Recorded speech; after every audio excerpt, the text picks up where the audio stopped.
Hello dear student, आपका अपने platform विद्या online classes में स्वागत है। ये जो वीडियो बनाया जा रहा है इसमें क्लास 9 का बायोलॉजी पोर्शन पूरा कवर किया जाएगा, जिसमें आपको 3 चैप्टर पढ़ना है। पहला चैप्टर है fundamental unit of life and second आपका चैप्टर रहेगा tissue and the third chapter आपका होगा फूड प्रोडक्शन एंड इम्प्रूवमेंट। ठीक है, तो इसमें देखिए पहला चैप्टर जो आपका बायोलॉजी का है the fundamental unit of life.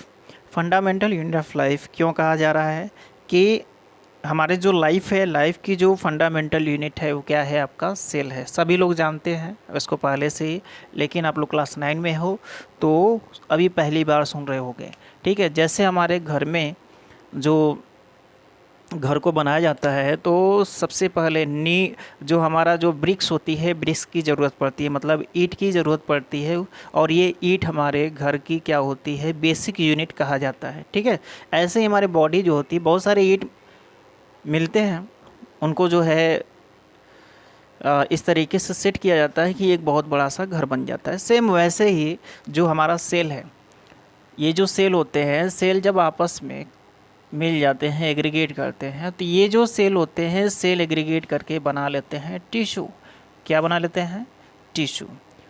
ठीक है, जब ये सेल एग्रीगेट करेंगे और टिश्यू बनाएंगे, टिश्यू के बाद आपका क्या बन जाएगा, आपका टिश्यू, बहुत सारे टिश्यू मिलेंगे तो बना लेंगे आर्गन। क्या बना लेंगे? आर्गन बनाएंगे। और बहुत सारे आर्गन मिलते हैं तो क्या बन जाता है भाई? Argon system. क्या बन जाता है? Argon system. Argon system.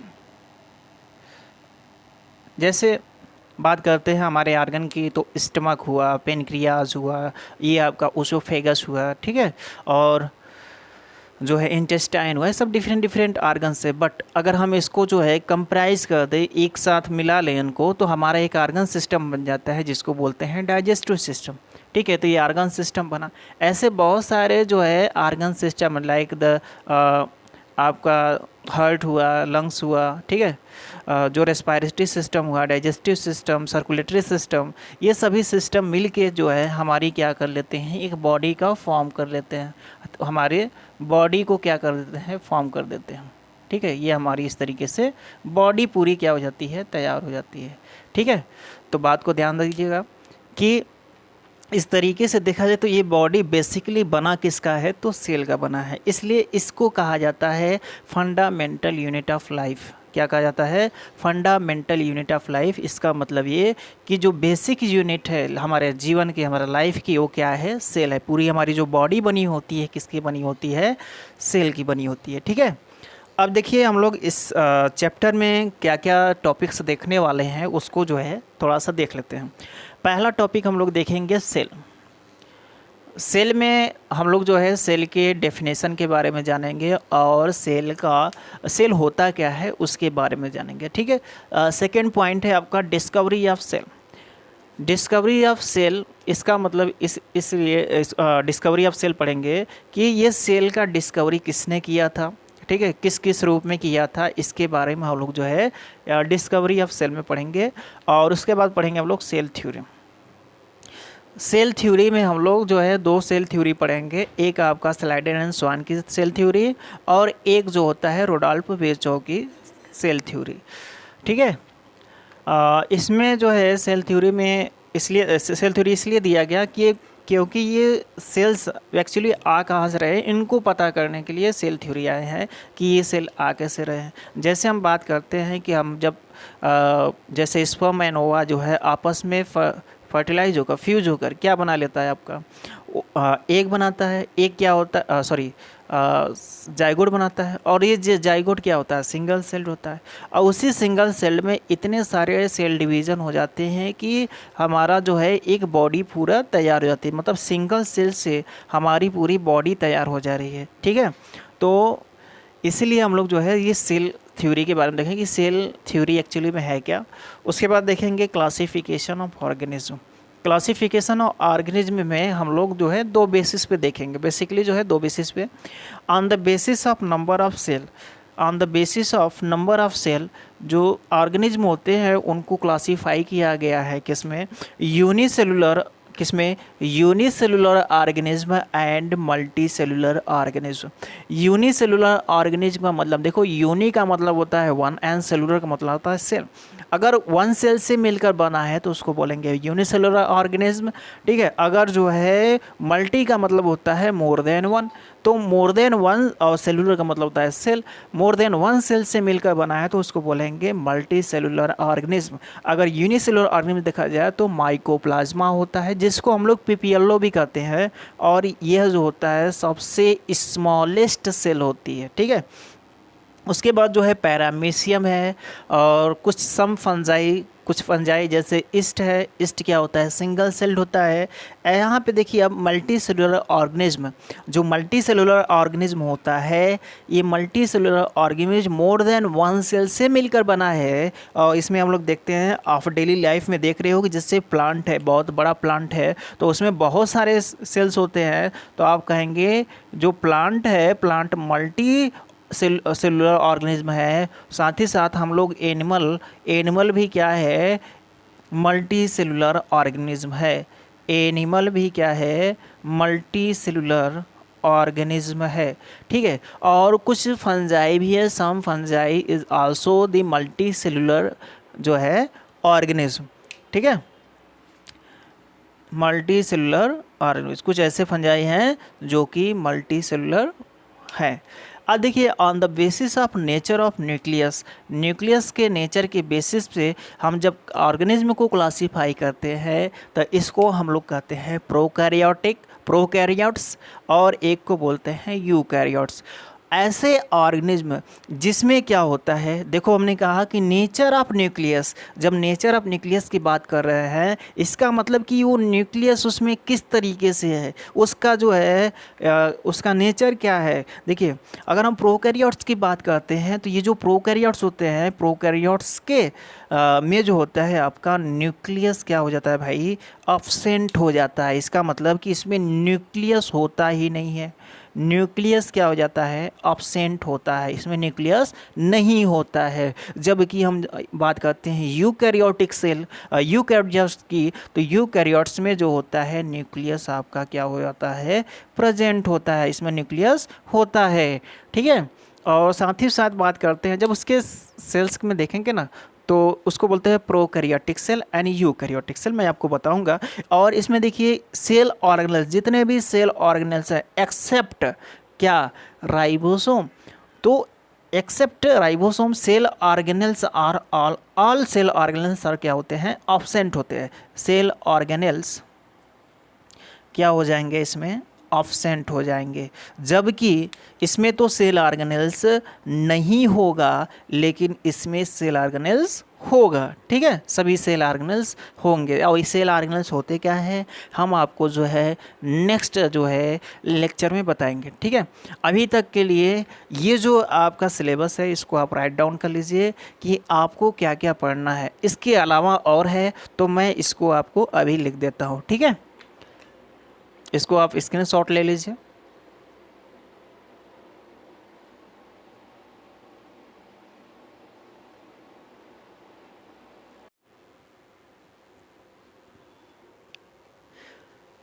देखिए और पांचवा जो होता है, जो फिफ्थ है, फिफ्थ हम लोग देखेंगे shape and size of the cell.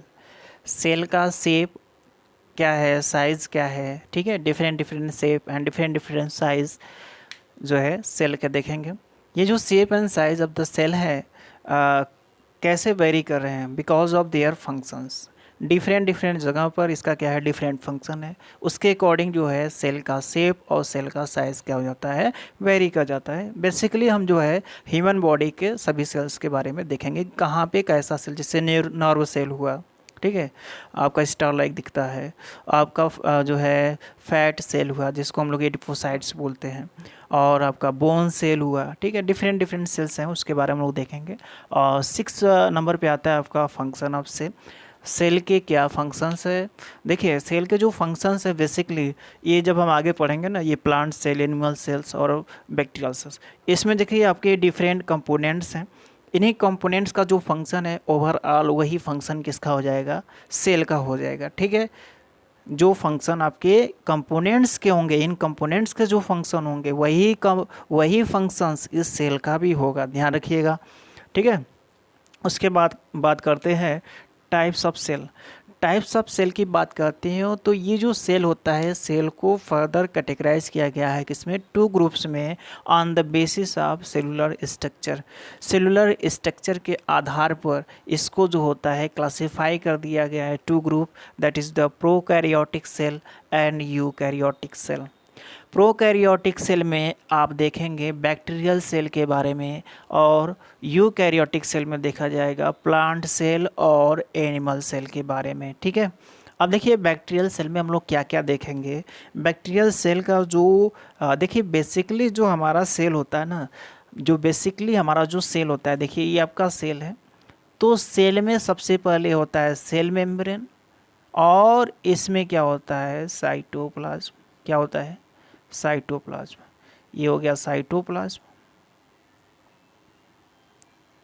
Cytoplasm, और इसके बीच में एक कंट्रोल पावर होता है, सेंटर पावर होता है, जो कि सभी सेल के अंदर पूरे फंक्शन को कंट्रोल करने वाला होता है, न्यूक्लियस।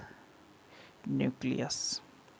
तो अगर हम बात करते हैं, बेसिकली बात किया जाए, तो ये आपका cell membrane, cytoplasm and nucleus, ये बेसिकली क्या होता है आपका बेसिक कंपोनेंट्स होते हैं किसी भी सेल का, लगभग सभी सेल्स में ये पाए जाएंगे। देखिए ध्यान रखिए, जैसे हम बात करते हैं बैक्टीरियल सेल की, तो बैक्टीरियल सेल में सेल वाल, देखिए ये एक्स्ट्रा आ गया कि हाँ इसमें सेल वाल है। सेल वाल इस बैक्टीरियल सेल में किसका बना होता है, पेप्टाइडोग्लाइकन का बना होता है। आप देख रहे हो यहाँ पे प्लांट सेल भी है, तो प्लांट सेल में भी सेल वाल है, प्लांट सेल में भी सेल वाल है, और यहाँ पे जो सेल वाल बना होता है वह किसका बना होता है, सेलुलोज का बना होता है। बेसिकली आपको याद रखना है सेलुलोज, अगर याद नहीं रहेगा तो मैं आपको लिखवाऊंगा, वो आपको याद हो जाएगा। सेलुलोज, हेमीसेलुलोज, पेक्टिन और पॉलीसैकेराइड से मिलकर आपका सेल वाल बना होता है यहाँ पे। तो ये डिफरेंस है बैक्टीरियल सेल और प्लांट सेल के सेल वाल में। उसके बाद बात करते हैं, देखिए एनिमल सेल। एनिमल सेल में ये जो सेल वाल होता है, ये सेल वाल जो होता है आपका किसमें, एनिमल सेल में अपसेंट होता है। पहली बात यहाँ से आपको देखिए डिफरेंस भी मिल जा रहा है। ठीक है, उसके बाद देखेंगे सेल मेम्ब्रेन। सेल मेम्ब्रेन इसमें भी है, सेल मेम्ब्रेन इसमें भी है, सेल मेम्ब्रेन इसमें भी है, और सेल मेम्ब्रेन इसमें भी है।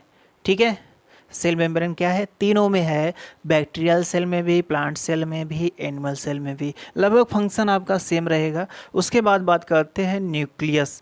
देखिए साइटोप्लाज्म की पहले बात कर लेते हैं। ये जो साइटोप्लाज्म है, साइटोप्लाज्म इसमें भी है, और साइटोप्लाज्म आपका प्लांट सेल में भी है, और साइटोप्लाज्म आपका एनिमल सेल में भी है। तो ये जो साइटोप्लाज्म होता है क्या होता है आपका, एक जेली लाइक मैट्रिक्स होता है, जिसमें जो है ये साइटोप्लाज्म वाटर और जो होता है साल्ट से मिलकर बनता है, और डिफरेंट कंपोनेंट्स इसमें क्या होते हैं, रहते हैं, ध्यान रखिएगा। उसके बाद बात करते हैं न्यूक्लियस। देखिए प्लांट सेल में तो न्यूक्लियस है, प्लांट सेल में न्यूक्लियस है, एनिमल सेल में भी क्या है, न्यूक्लियस है, बट क्या है, न्यूक्लियस के जगह पर जो हमारा बैक्टीरियल सेल है, बैक्टीरियल सेल में क्या आ जाता है, न्यूक्लियाइड आ जाता है। क्या आ जाता है, न्यूक्लियाइड। तो इसको आप ध्यान रखिएगा, ये आपका जो है डिफरेंस है किसमें, बैक्टीरियल सेल यानी कि प्रोकैरियोट्स एंड यूकैरियोट्स में। न्यूक्लियोइड्स इसलिए बोलते हैं क्योंकि ये जो सेल्स होते हैं, इस सेल के जो न्यूक्लियर रीजन होती है वह अनडिफाइंड होती है, और ये जो न्यूक्लियस यानी न्यूक्लियर मेम्ब्रेन नहीं होगा इसमें। ठीक है, ध्यान रखिएगा। उसके बाद बात करते हैं, बात करेंगे एक जो होता है सेल ऑर्गेनेल्स है। ये जो सेल ऑर्गेनेल्स होता है क्या है, ये जो सेल ऑर्गेनेल्स होता है क्या है, आप बात को ध्यान रखिए कि सेल ऑर्गेनेल्स आपका एक स्पेशल टाइप का कंपोनेंट्स होता है। क्या होता है, एक स्पेशल टाइप का कंपोनेंट्स होता है, जो कि पूरे सेल में एक स्पेशल फंक्शन परफॉर्म करता है। और ये जो सेल ऑर्गेनेल्स होते हैं कहाँ प्रेजेंट होते हैं, ये जो आपको साइटोप्लाज्म दिख रहा है, इसी साइटोप्लाज्म में सभी सेल ऑर्गेनेल्स क्या होते हैं, डिस्ट्रीब्यूटेड होते हैं। ये सेल ऑर्गेनेल्स तभी हमको दिखाई दिए, कब दिखाई दिए, जब जो है इलेक्ट्रॉन माइक्रोस्कोप आया। इसमें इलेक्ट्रॉन माइक्रोस्कोप से ही हम इस सेल ऑर्गेनेल्स को देख पाए। ठीक है, इलेक्ट्रॉन माइक्रोस्कोप करता क्या है कि बीम ऑफ लाइट जाता है तो वह लगभग किसी भी ऑब्जेक्ट को 2,00,000 क्या कर देता है, मैग्नीफाइड कर देता है। इसलिए हम ये जो एंडोप्लाज्मिक रेटिकुलम है, ये आपका एक सेल ऑर्गेनेल्स है। उसके बाद गोल्गी अपरेटस है, किसमें, प्लांट सेल में। और क्या है, माइटोकॉन्ड्रिया है प्लांट सेल में। और क्या है, वैक्यूल्स है, ठीक है। और क्या है, प्लास्टिड है, ठीक है, ध्यान रखें। तो ये जो एंडोप्लाज्मिक रेटिकुलम होता है सेम आपका कहाँ पे रहेगा, एनिमल सेल में रहेगा। मतलब जो structure and function plant cell में है वही स्ट्रक्चर फंक्शन कहाँ पे होगा, आपका एनिमल सेल में होगा, ठीक है। बात करते हैं गोल्गी बॉडी की, यानी गोल्गी अपरेटस। गोल्गी अपरेटस आपका प्लांट सेल में भी है और कहाँ पर रहेगा, एनिमल सेल में भी। जो फंक्शन प्लांट सेल में गोल्गी बॉडी की है और जो स्ट्रक्चर होगी वही सेम फंक्शन क्या होगा, एनिमल सेल में होगा। उसके बाद बात करते हैं माइटोकॉन्ड्रिया। देखिए माइटोकॉन्ड्रिया क्या करता है, माइटोकॉन्ड्रिया का जो फंक्शन है एटीपी सिंथेसिस। तो ये माइटोकॉन्ड्रिया जो प्लांट सेल में है, प्लांट सेल में जो फंक्शन रहेगा, जो आपका स्ट्रक्चर रहेगा माइटोकॉन्ड्रिया का, सेम फंक्शन आपका एनिमल सेल में रहेगा, ठीक है, इतना ध्यान रहेगा। और वैक्यूल्स की बात करते हैं तो वैक्यूल्स लगभग जो है ये प्लांट सेल में थोड़ा सा डिफरेंट होगा क्योंकि इसकी साइज़ बड़ी होती है, सेल से इसमें क्या होता है, सेल से भरा होता है। और वैक्यूल्स यहाँ पे भी लगभग वही सेम फंक्शन रहेगा और जो है थोड़ा सा डिफरेंसेस होंगे इसके स्ट्रक्चर में, इसकी साइज़ लेकर बात करेंगे तो। और उसके बाद बात करते हैं प्लास्टिड। अगर प्लास्टिड आपका जो है प्लांट सेल में प्रेजेंट है तो एनिमल सेल में नहीं होगा। और प्लास्टिड देखिए होता क्या है, ये जो प्लास्टिड होता है, प्लास्टिड 3 टाइप्स का हो जाता है, क्रोमोप्लास्ट, ल्यूकोप्लास्ट एंड क्लोरोप्लास्ट। आप लोग नाम सुने ही हो क्लोरोप्लास्ट की। तो ये इसी का एक जो है टाइप्स है प्लास्टिड का, ठीक है। उसके बाद बात करते हैं सेंट्रियोल। तो यहाँ पे देखिए आपका क्या है, सेंट्रियोल प्रेजेंट होता है, लेकिन इस प्लांट सेल में सेंट्रियोल नहीं होता है। इतना पॉइंट आप ध्यान रखिएगा। यहाँ से अगर आप ध्यान से देख रहे हो तो कुछ आपको प्लांट सेल और एनिमल सेल में डिफरेंस दिखाई दे रहे हैं, ठीक है। उसके बाद देखिए बैक्टीरियल सेल को मैंने थोड़ा सा छोड़ दिया था। आप ध्यान रखिए कि जो राइबोसोम होता है, राइबोसोम यहाँ पे मैंने नहीं लिखा, इसका मतलब क्या यहाँ पे नहीं होगा। इसके अलावा बहुत सारे जो है ऑर्गेनेल्स हैं जिसको मैंने नहीं लिखा, तो हम लोग उसको जो है नहीं देखेंगे। क्यों? क्योंकि आपके सिलेबस के अकॉर्डिंग बस इतना ही है, इसके अलावा नहीं है। लेकिन हम लोग जो है राइबोसोम को यहाँ पे भी देखेंगे, कहाँ पे, प्लांट सेल में भी। कहाँ पे देखेंगे, प्लांट सेल में भी राइबोसोम को देखेंगे और एनिमल सेल में भी राइबोसोम को देखेंगे, ठीक है। राइबोसोम कुछ है नहीं, आपका इस तरीके से डॉट लाइक स्ट्रक्चर होता है और इस पर न्यूक्लियर में जो है सॉरी इस पर क्या होता है, कोई भी मेम्ब्रेन नहीं होता है, मेम्ब्रेन बाउंड सेल ऑर्गेनेल्स नहीं है। एक ऐसा ही ऑर्गेनेल्स है जो कि मेम्ब्रेन बाउंड सेल ऑर्गेनेल्स नहीं है और लगभग यूकैरियोटिक एंड प्रोकैरियोटिक दोनों सेल में पाया जाता है। जबकि और बाकी सेल ऑर्गेनेल्स देखा जाए तो ये मेम्ब्रेन बाउंड सेल ऑर्गेनेल्स होते हैं। इसको मैं डिटेल में आपको बताऊंगा। ये आपका एक जो है पूरा टॉपिक है, इस तरीके से आपको पता होना चाहिए कि आपके माइंड में स्ट्रक्चर बना होना चाहिए कि हमको पढ़ना क्या है, एक्चुअली क्या पढ़ना है, इतना सारा आपको पढ़ना है, ठीक है। और लास्ट में एक पॉइंट आता है क्रोमोसोम। जो आपका न्यूक्लियस देख रहे हो, इस न्यूक्लियस के अंदर, इस न्यूक्लियस के अंदर जो होता है आपका क्रोमोसोम होता है और इस क्रोमोसोम का हम लोग बेसिक स्ट्रक्चर देखेंगे। तो 6 और ई हो गया आपका 8 नंबर। 8 नंबर पर हम देखेंगे क्रोमोसोम। क्या देखेंगे, क्रोमोसोम। इस क्रोमोसोम का क्या देखेंगे, बेसिक स्ट्रक्चर, बेसिक स्ट्रक्चर। और क्या देखेंगे, नंबर, और इसका नंबर कितना है, ठीक है, नंबर कितना है इसके बारे में देखा जाएगा। और एक 8वां के बाद 9वां पॉइंट आ जाएगा आपका 9 पॉइंट।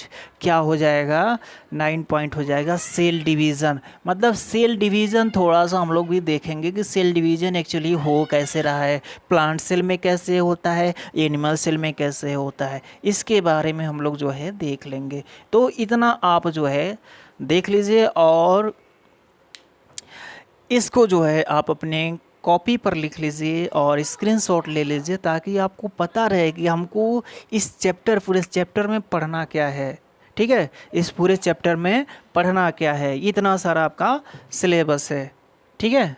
अब ये सिलेबस नहीं है, बट ये आपका जो है फर्स्ट यूनिट का आपका पूरा सिलेबस माना जाएगा, ठीक है। इतना टॉपिक आपको तो पढ़ना ही पड़ेगा। और साथ ही साथ जब मैंने आपको बताया था पीछे कि cellular multi cellular organism and unicellular organism, और उसमें आपको एक पॉइंट और देख लेना है, क्या इम्पॉर्टेंट क्या है आपका, आपके बुक में मल्टी सेलुलर ऑर्गेनिज्म और यूनिसेलुलर ऑर्गेनिज्म के बारे में पढ़ना है, ठीक है। जो मैंने प्रोकैरियोट्स बताया, यूकैरियोट्स, उसको आप ध्यान रखिएगा, और उसको ध्यान रखते हुए उसमें डिफरेंस क्या है, डिफरेंस भी देखिएगा। जो डिफरेंस यहाँ प्रोकैरियोटिक सेल और यूकैरियोटिक सेल में रहेगा, वही डिफरेंस उसके क्या हो जाएंगे, प्रोकैरियोट्स एंड यूकैरियोट्स में हो जाएगा, ठीक है। डिफरेंस भी हमको पढ़ना है। ऐसे ही बैक्टीरियल सेल और प्लांट सेल में डिफरेंस क्या है, सेल वाल के रिस्पेक्टिव में देख लिया जाएगा, या तो हम कहेंगे प्लांट सेल एनिमल सेल के में क्या डिफरेंस है। तो ये जितना देख रहे हो आप लोग ना, सब में लगभग जो है आपको डिफरेंस जो है लिखना पड़ेगा, क्वेश्चन पूछा जा सकता है, ठीक है। और बात करते हैं माइक्रो ऑर्गेनिज्म, ठीक है। क्या बात करते हैं, माइक्रो ऑर्गेनिज्म।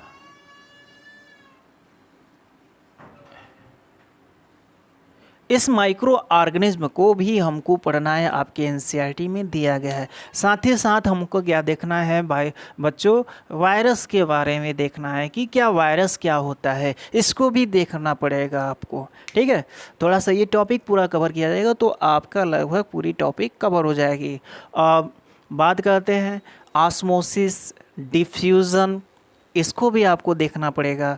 ये आप जो है केमिस्ट्री वाले चैप्टर में भी आप पढ़ोगे, केमिस्ट्री के कुछ ऐसे चैप्टर हैं वहाँ पे आपको ऑस्मोसिस क्या होता है, डिफ्यूज़न क्या होता है, ये बता दिया जाता है। लेकिन मैं आपको यहाँ पे भी बताऊँगा कि ऑस्मोसिस क्या है, डिफ्यूज़न क्या है, ठीक है। साथ ही साथ इसमें hypertonic solution, hypotonic solution, isotonic solution, ये मैं आपको बताऊंगा यहाँ पे सब। जब जब सेल को हाइपरटोनिक सोल्यूशन में रखा जाता है तब क्या होता है, जब सेल को हाइपोटोनिक सोल्यूशन में रखा जाता है तब क्या होता है, और जब सेल को आइसोटोनिक सोल्यूशन में रखा जाएगा तो क्या होगा, पूरी कंडीशन के साथ आपको दिखाया जाएगा। इतना आप इसको राइट डाउन करिए और इसको स्क्रीनशॉट ले लीजिए और अपने नोट्स को बनाते जाइए, जिससे आपको कोई भी प्रॉब्लम नहीं होगा, आप एग्ज़ाम के दौरान जाकर पढ़ सकते हो, ठीक है। अब इसके आगे हम लोग जो है एक एक टॉपिक को उठाते हुए उसको क्लियर करते हुए चलेंगे, तो इतना पॉइंट आपको पता होना चाहिए। चलते हैं, बात करते हैं आगे।